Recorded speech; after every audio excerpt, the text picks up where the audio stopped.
Just because you set a goal and you didn't reach it doesn't mean you did something wrong. Actually, what you probably did is set the wrong goal. This is the L3 Leadership Podcast, episode number 240.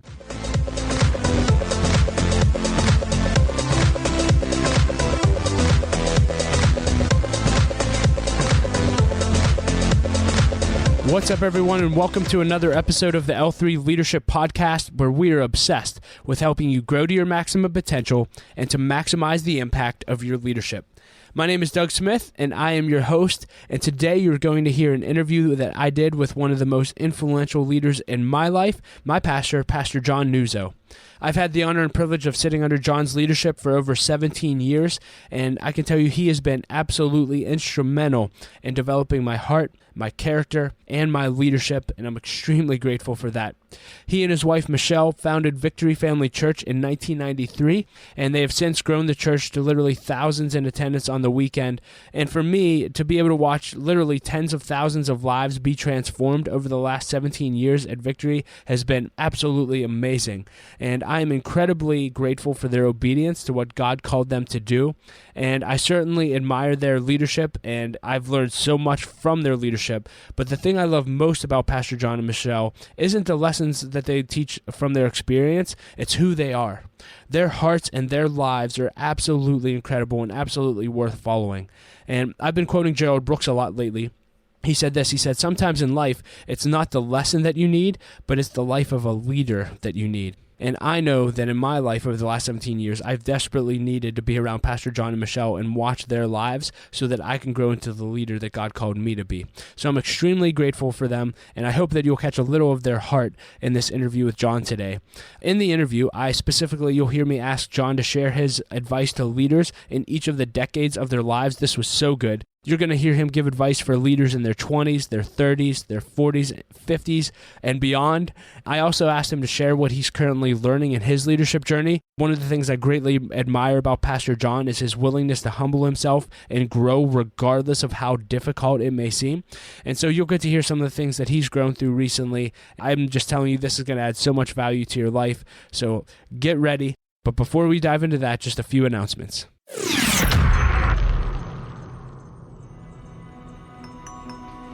Leaders, I am so excited to invite you to our second annual L3 One-Day Leadership Conference that's being held on Friday, March 13th, 2020, right here in Pittsburgh, Pennsylvania.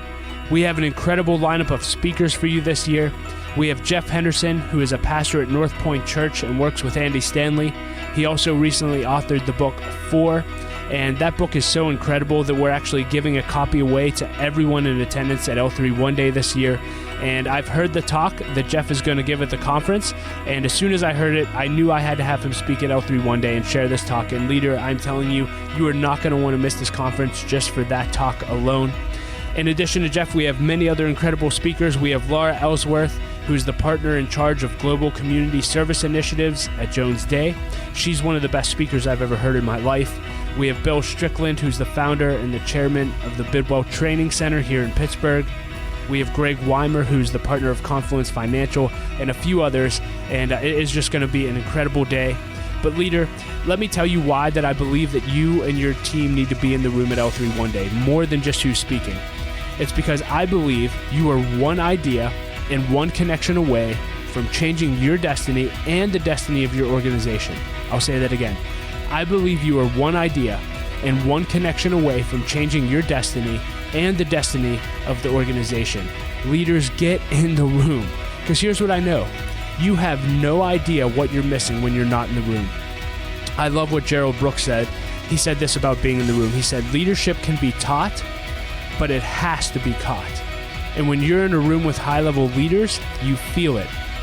And often in leadership, it's not the lesson that you need, it's the life of a leader that you need. And I know for me personally, it's been the lives of the leaders that I've been able to connect with at events like L3 One Day that have meant everything for my growth. And so please join us. We're offering a special discount for podcast listeners. You can go to l3oneday.com to register and use the promo code podcast to get 10% off of your ticket. Again, that's promo code podcast and you'll get 10% off your ticket. This episode of the podcast is sponsored by Baritone Advisors. The financial advisors at Baritone Advisors help educate and empower clients to help make informed financial decisions. Find out how Baritone Advisors can help you develop a customized financial plan for your financial future. Please visit their website at Baritone Advisors, that's BERATUNG, advisors.com. Securities and investment products and services offered through Waddell & Reed, Inc., member FINRA and SIPC. Baritone Advisors, Waddell & Reed, and L3 Leadership are separate entities.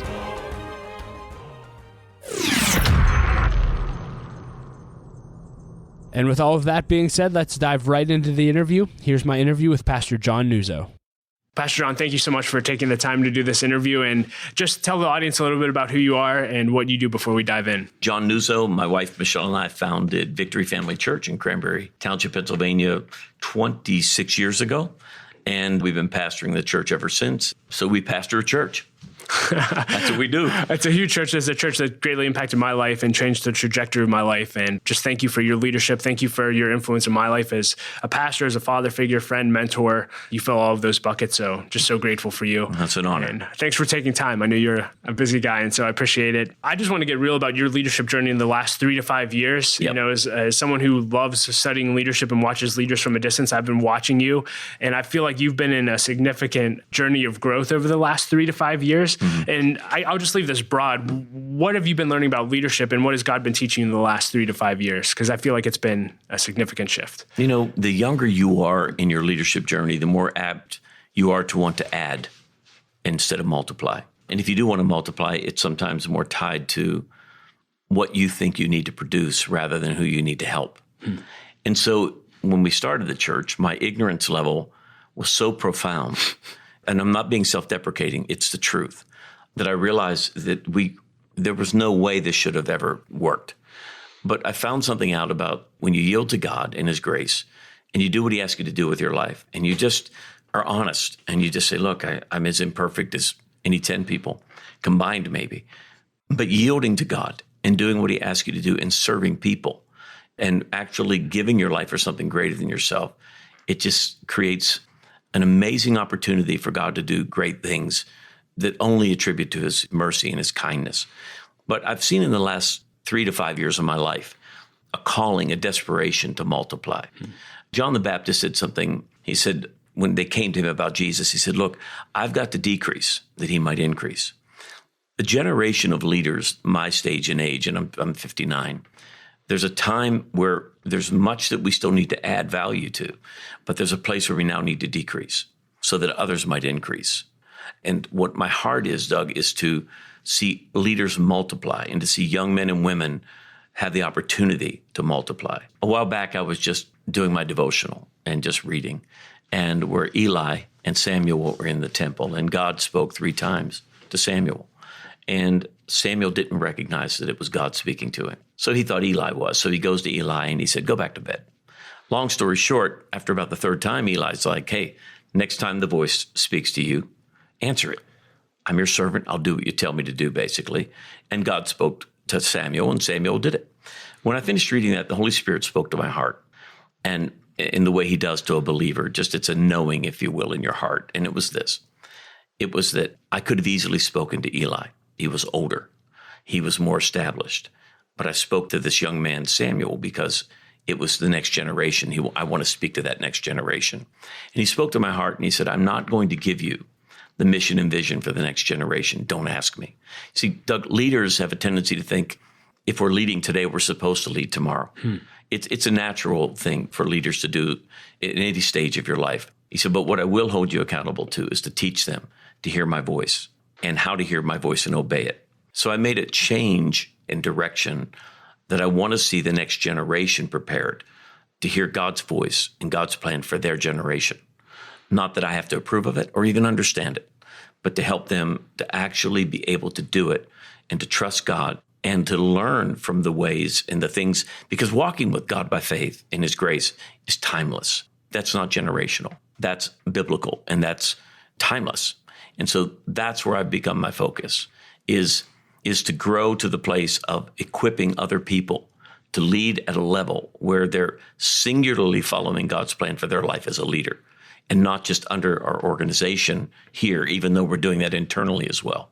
You're almost 60, as you mentioned. A lot of leaders are looking to sunset. It sounds like you're looking to multiply and less of you. And so can you talk about how are you processing that? Is that difficult emotionally? I'm just curious. I've seen you continually, no matter how hard it is or what the sacrifice, have the humility to take the next steps that God's calling you to take. What would be your encouragement to leaders who are in a similar position where? I think one thing you don't know when you're in your 20s and 30s, even though you intellectually know it, is that you're going to die. You're 34 years old. Intellectually, you know that you won't live forever. But you haven't been able to assimilate that into reality yet in your life. It just isn't real to you. There comes a point, and this is where sometimes people go crazy with the midlife stuff, right? Go get a new wife, new car, whatever, something. Or a new wife to put in a new car, something. I don't want to die. But there's something about your mortality that changes everything. And you begin to realize that there really is a finite time that you can make an impact in your generation. And so when I see that happening, you can do one of two things. You could begin to look back and say, I wish I could have done this better and that better. And regret is one of the worst emotions in the world.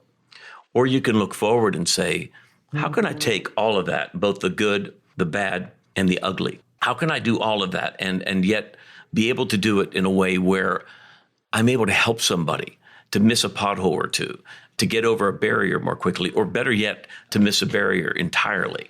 So in that sense, that's the heartbeat of my life right now is to help other people do that.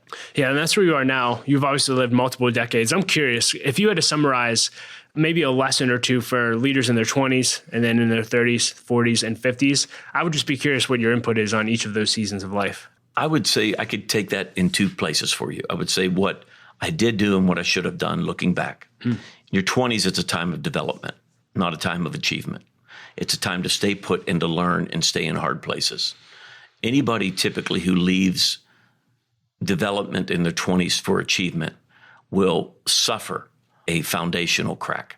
Unless they get that fixed, it'll affect the rest of their life. Looking back in my 20s, I wish I would have been more in tune to the understanding that it didn't matter so much what I did, but the manner in which I did it. It didn't matter if I achieved as much as if I did it with a kind of heart that would maintain a value system that would carry me through the rest of my life. So that's your 20s. Your 30s is a time when your gift mix begins to crystallize.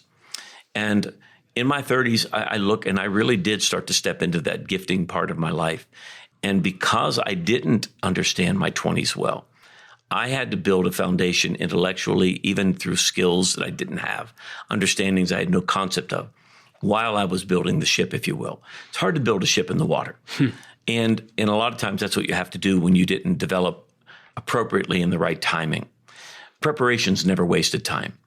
And so when I look at my 30s, one of the pitfalls is that I expected too much too soon. And I thought I would get somewhere much more quickly than was appropriate. I heard somebody say this, and I think it was Bob Beals, that we overestimate what we can accomplish in 1 year, and we underestimate what we can accomplish in 5. And the older you get, you realize that a 5-year increment feels like a weekend. But when you're in your 30s, 5 years feels like forever. So I would set like a 1-year goal, and it would be unrealistic. So even if you made great progress, you actually became discouraged because what you set yourself up for was the impossible. And so if I could go back to my 30s, I would look back and say, wow, I would set goals more broadly and more, if you will, in a way that would be more easily reproduced. And because when you're driven, you miss things. So I would have slowed down certain things. There's certain things that I would never slow down.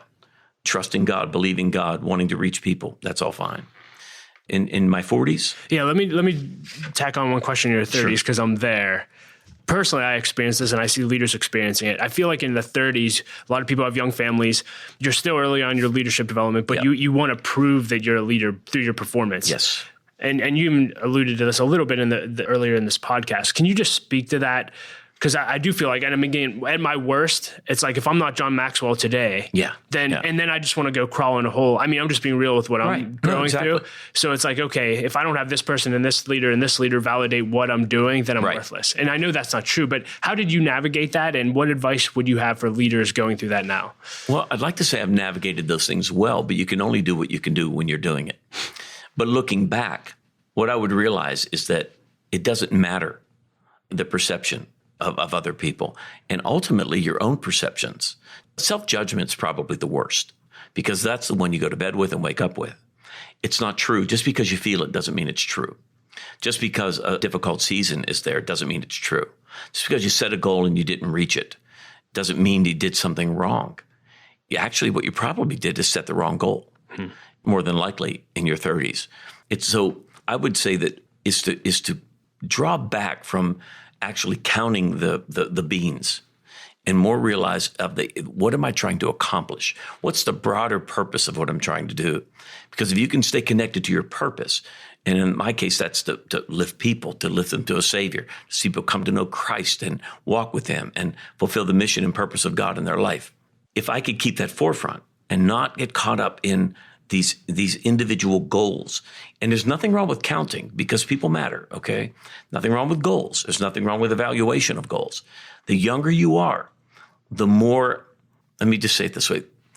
Your goals, the younger you are a mixture. The older you grow in God, your goals get purer and less of you gets mixed in the goal. So good.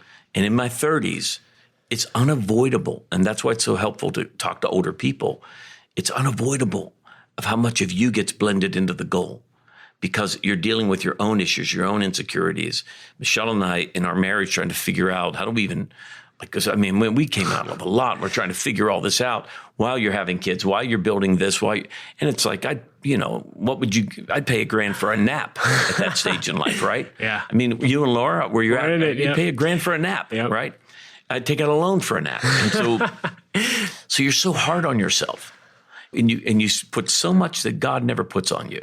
So I would just tell people to truly step back and say, what's my mission? And stop setting goals that are so aggressive that you actually can miss the purpose. And so I think that it's a pitfall for anyone in their 30s that has a passion. Yeah, it spoke to me. Thank you. Well, yeah, I wish it would have spoken to me. Hey, I'm not there yet, but speak to people in their 40s. What do they need to know? Well, your 40s is think of more of, to me, it's like the ideal decade of your life. It's when you have your gift mix somewhat developed, and you also have the strength of being young, and all the things. It's like to me, it's like the sweet spot. It's when you can start hitting doubles and triples and home runs, because you've built around you the right systems and the right people, and nothing's ever perfect, and you're never perfect. And another thing I would tell you, that when you're in your 30s, you'll judge organizations by a perfectionism that you think is attainable. And you'll think, well, that wasn't right at that organization, and that wasn't right. And you might be right, but your illusion is that I can do it differently. And what you'll find out is you're actually human like anyone else. And it's just that idealism that you can have that can actually make you pretty arrogant. And make you where you think, well, we don't do it that way. And we're not going to be the church that does this. We're not going to be the leadership company that does this. We're not going to stop telling people what you're not going to be. If I could tell you anything in your 30s, take the sentence, what we're not, and put it in your pocket, because it's full of pride and arrogance. So good. And utter stupidity. Just focus on what you're called to do. Stop making yourself comparative.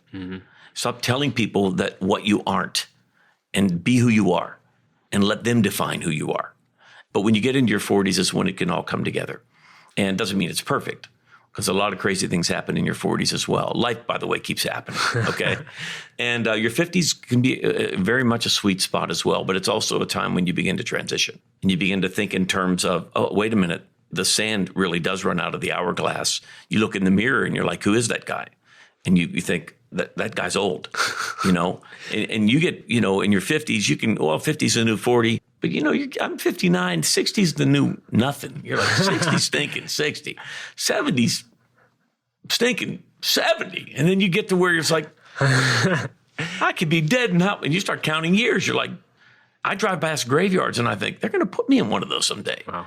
But I never thought that at your age. Yeah. And so I think as the older we get, the less of us we decrease in our mission. The things that we needed that were personal, that we really don't need, that really aren't from God, they kind of dissipate. And so you get purer in what you want to see accomplished. And you need less and less understanding that you did it in anyone's mind.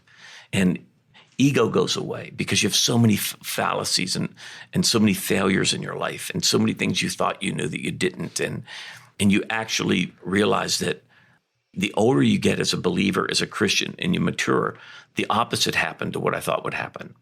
When I was in my 20s as a Christian, I was convinced that I was maybe 4 to 5 years away from just, man, I got this. I've got this. And now that I'm 59, I feel like I have nothing. There's nothing I feel confident in myself. I'm not exaggerating when I tell you nothing. There's not one thing that I feel confident in apart from the mercy and grace of God. Nothing. Now, I might have said that to you in my 30s and thinking I meant it, but it would have been a lie. But I can tell you today, there's nothing. And so that abandonment to just the kindness and mercy and grace of God actually makes things purer and purer and purer. And like with anything, purer something is, the more valuable it is. In your podcast, the John Nuzzo Leadership Podcast, which I recommend everyone go and subscribe to, you talked about a book that greatly impacted you recently called Hero Makers. Mm-hmm. You made a statement that, I mean, it didn't really throw me off, but I just thought it was a strong statement that if you could go back 25 years ago and read only one book that would have changed the trajectory of your leadership, It would have been this. Can you talk about the book, but why did that have such an impact? And can you talk about why you wish you could go back and what would you change? Because the book is about being a multiplier from day one. And one of the reasons, Doug, that I love what you do and that Michelle and I personally are so excited about the success of the call on your life is that you actually are a hero maker right now. You're devoting your life to serving not just in your leadership company, but even the work you do with the homeless in Pittsburgh is you're building people. Now, I worked to build people. I really did the best I could. But I was so busy building an organization and the people just within that organization to do a role in the organization that I couldn't think beyond it. Now, part of that is just life, but that's the value of getting a book like Hero Makers when you're 25 or 35 and seeing some of these values and learning from them and say, okay, how can I create a place of development in people that my organization doesn't become the lid? And better yet, my growth doesn't become their lid because I'm limited. And so in doing that, if I could have done that younger, I know we could have seen a greater multiplication occur through other people, not just within the organization, but outside of it. So, okay. Yeah. Do you have any other regrets in your leadership journey? I'm just curious. You have. Or one or two of the most impactful. Well, let's just say it this way. This podcast is not long enough for regrets. Okay. Yeah. The main regret that I have over anything is the things I wasted time on that I thought were important, and they weren't. The times I missed with my kids over stupid things that I was focused on that had nothing to do with the goal, just had to do with my obsession of trying to do something correctly or properly. And I would cut off an arm with a butter knife to go back and do some of those things again. And that's not an exaggeration because you can't get that back. And I think of the things that mattered to me that don't matter today. Now, by the grace of God, for the most part, the main thing kept the main thing. And that's why I think we've had somewhat of a continued fruitfulness in God's kingdom. But if you're going to look back, I look back in a sense, if you will, to first, anytime I look back, I'm grateful because I know the mercy of God in my life. If God didn't show up in my life, I'm in rehab. There's no doubt in my mind I'm an addict because that's where I was headed and that's where I would have been. And I think my whole life I would have been fighting not to use, not to fill in the blank. My goals would have been how long I haven't done something wrong instead of what I was going to give my life for. And those regrets they can sting you. But so I look backwards and I'm grateful, but then I also look backwards and I say, man, if I could have gone back and just eliminated that out of my head, thinking about other people's situations and making judgments about them. Even if I didn't tell anybody, the real estate it took up in my mind, being judgmental of people that I didn't know. And I don't mean like judgmental where I wanted their downfall, where I would be critical in my mind and critical of people and think less of somebody because there was something in their life that I thought shouldn't be in their life. And looking at those moments, and some of them were just moments. In fact, there was a time in my life, I was about maybe 37, 38. And there was an organization that I was deeply committed to that I thought was making, just some horrible decisions. And I probably wouldn't disagree with my assessments to this day. But I had no authority in that organization. I had no responsibility. And I found myself even talking to some of my friends about it who were a part of it. And I was being very critical. And they were too. And we felt, let me talk for me, I felt justified because I cared about it. And then one day I'm just in a time of my personal prayer time, and God's Spirit, his presence just so convicted me that he said, the level of pride I was living in. And he spoke to my heart and he said, look, I've given you a calling and I've given you a row in my garden. Stay in your row. The minute you take your head up and you go into another person's row, two things are happening. One is you're entering into pride because you think you don't need to stay focused on what I've called you to do, that you can now go over here. The second thing you're doing is judging something you don't even know about. You have no concept of what's happening over there. You're judging, and you aren't adding any value to them. I called every one of my friends, and I said, I want you to forgive me. I said, I've talked to you over and over again. And you know, when you do that to a friend, they're like, man, it's okay. You know, they feel bad for you. Yeah. I said, listen to me. I've sinned against God. I sinned against those people. Because you know, the very people that I felt critical about, it helped me. And then I realized, you ingrateful pig. Wow. How ungrateful can you be? And it hit me that I'm so busy trying to fix something I have no responsibility for. I wasn't even grateful for what they did for me. And when you really have those moments, you're like, oh God. And then you can beat yourself up like, oh God, I should just quit. Yeah. No one this stupid should run an organization. I'm just glad I'm going to heaven when I die. You know, I called all of my friends. And from that day to this, I can honestly say, with maybe 2 or 3 exceptions, I will not speak critically of another group, another organization. Now, if I'm asked to think critically in that environment with a person, then I'll certainly do that. But that's not being critical. Critical thinking is not being critical. But boy, and I have a lot of opinions in my head that I could form. Okay, that doesn't go away. But I don't talk about them to anybody because it adds no value. And it's such an act of pride. Right. And it sets you up because pride will come before a fall. Yep, I've been there. Yeah, I had a similar situation. Crazy. It's crazy. Thankfully, we walk with God and he deals with us. Yeah, he helps us, you know. Last thing I want to talk to you about, you talked about having the authority and responsibility within your own organization. And really, actually, we talked about on your podcast, it's so easy to judge leaders when you're not sitting in the seat they sit, not having to feel the pressure they feel, the weight of running an organization. Right. I just want you to talk about how do you and Michelle handle the weight that comes with what you're called to do? I specifically remember, I think you've shared a story, and correct me if I'm wrong, it was a time during one of your building projects. Yeah. And I don't know if you were so frustrated or something, but you basically, I think didn't you walk downstairs and you were wearing like a t-shirt and shorts and it said, Michelle, I'm done. And you just went to bed. Yeah, I did. Yes. How do you go? I'm just curious. How do you navigate those times? Well, that story was actually when we were in one of our building programs and a set of circumstances came on the table that were just so impossible that I'm thinking, God, there's no way. You yourself can't fix it. This is crazy. What am I doing? I left the office and went home. And I literally just, because I hang out in my shorts and T-shirts, the same ones forever until they fall off my body. And I could, if I could preach that way, I would. I just love being comfortable. And I go to bed. And Michelle comes upstairs and she's like, what are you doing? I didn't want to talk. And I said, this is impossible. I just have to go to sleep. And Michelle is so sweet, unless she's not. You know, she's like, get out of that bed. She goes, you're not going to live this way. We're either going to trust God or we're not. Tell me now. Wow. And she's like, get out of bed, get dressed, and go back. And I'm like, no, I'm going to bed. Leave me alone. You know, we had one of those moments. And finally I got up and left and went back. But the things that I looked to, Doug, that were so overwhelming, and it's not the things you're trying to achieve that will bring you pain. It's relationships. It's people.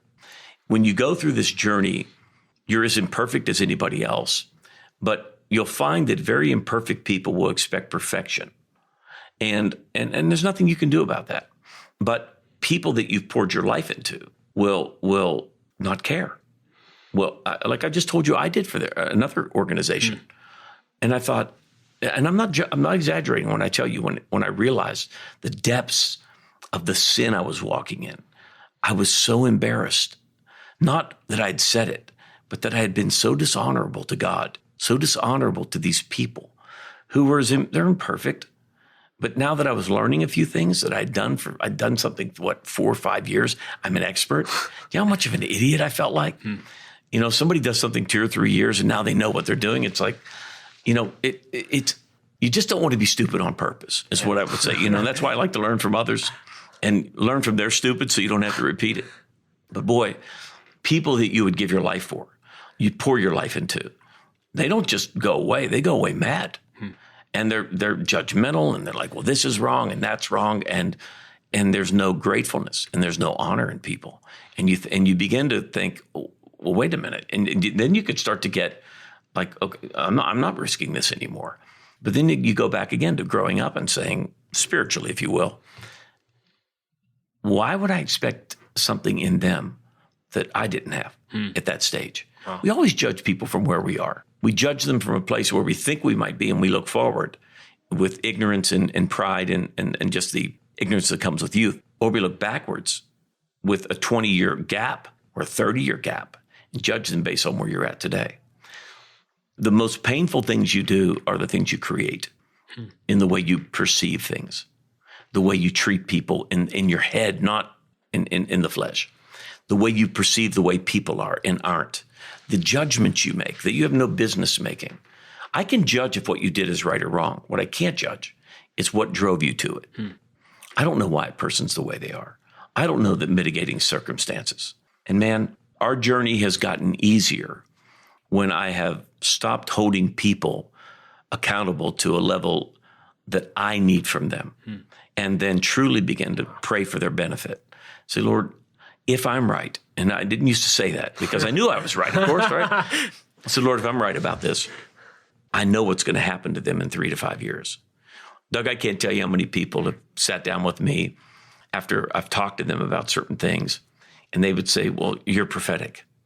I mean, there's no way. I mean, God showed you that. I said, no, he didn't. He showed me nothing. But how could you be so spot on what was going to happen in 5 years? Because if you kick somebody, they're going to bruise. If somebody has this practice, it creates this. Not every other time, every time. Tomato seeds don't make peppers. And if they don't deal with that, if I'm right, this is going to be the outcome in their marriage. This is going to be the outcome in their organization. And so I'm now genuinely praying for their benefit. Instead of saying, hey, how does this affect me? It's always people are people. People are going to be grateful. People are going to be ungrateful. People are going to be mature. People are going to be immature. And I can never do what I do for the basis of how other people treat me. Because for the most part, people are focused on their own lives. And we're the same way, you know? Right. So stop expecting from other people what you yourself are not able to give. And that's helped me a lot. Anything else you want to leave leaders with today? Don't quit. Wow. Yeah, because if you're going to lead something that God tells you to do with your life or that's meaningful, then it's not easy. It's not going to fall out of the sky. And there are going to be days when it looks like we should just put a tombstone on this. And what I encourage leaders to do is to ignore the funerals.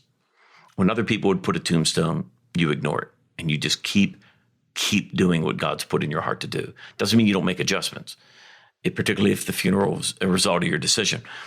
But circumstances are going to come because you live in a world that is not going the same direction as helping people. Is that when somebody hands you the tombstone and says, just plant it and give up. Don't. There's too much at stake, and not your success, but the people on the other side of that, the human beings that Jesus died for. He, as the scripture said, we have not yet resisted sin to bleeding, to blood. There are people, though, that have been martyred in their faith, more martyrs today than at any time in human history. And I think of myself today, and I think, what price am I paying in America? Somebody posted something about me. Somebody wrote an article against me. Wow. Somebody has an opinion against me. And yet there are men and women in Myanmar or Vietnam or places in the world where they're being imprisoned for their faith.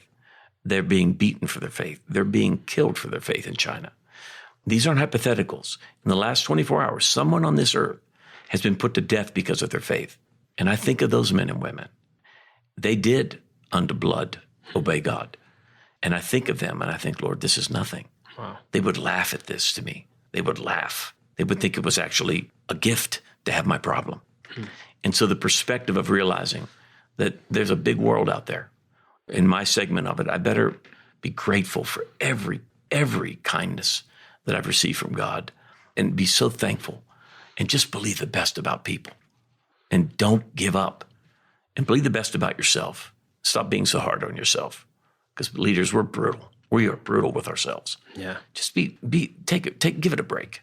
There's a devil to destroy you. Don't join that club. So that's what I would leave you with. Well, thank you for not quitting. I think I was in year 10 of the church when my life was changed. So I'm glad you made it past there. And now we're celebrating, 26 years? Yeah. Victory Family Church. So thanks for not quitting. It's an honor. I'm grateful. I'd like to thank our sponsor, Henny Jewelers. They're a jeweler owned by my friend and mentor, John Henny. My wife, Laura, and I both got our engagement and our wedding rings at Henny Jewelers, and we absolutely love them. Not only do they have great jewelry, but they also invest in people. In fact, they give every engaged couple a book to help them prepare for their marriage, and we just love that. And so if you're in need of a good jeweler, check out Henny Jewelers at hennyjewelers.com.